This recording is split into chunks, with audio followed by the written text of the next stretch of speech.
Hi everyone, it's Miss Yule again.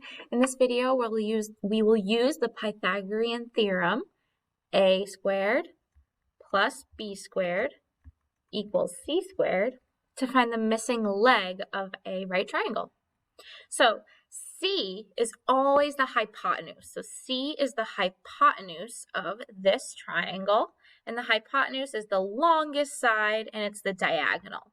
So in this problem, c is 13. So I'm going to substitute C with 13. A, it looks like we don't know. So A is what we will be solving for. So we'll leave that alone. And B is the other leg of the triangle. So B here is 12. And we'll substitute that and get 12 squared.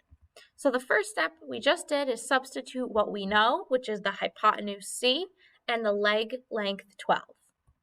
Now let's start to simplify. So a squared, we won't do anything with that yet, but I know that 12 squared is 144.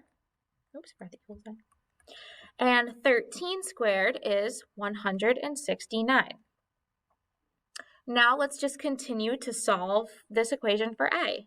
And remember, our goal is to get a by itself. So we want everything kind of away from a. We want to move it all to the other side.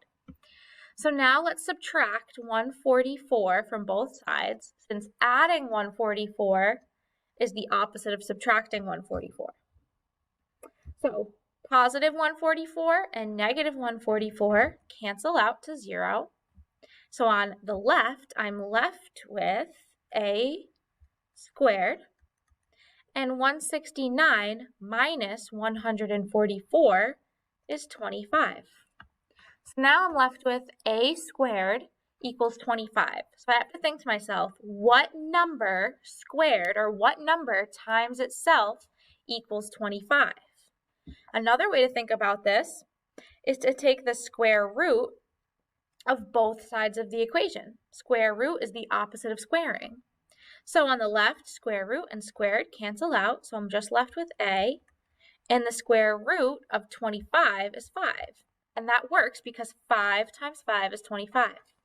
So that's just one example of finding a missing leg.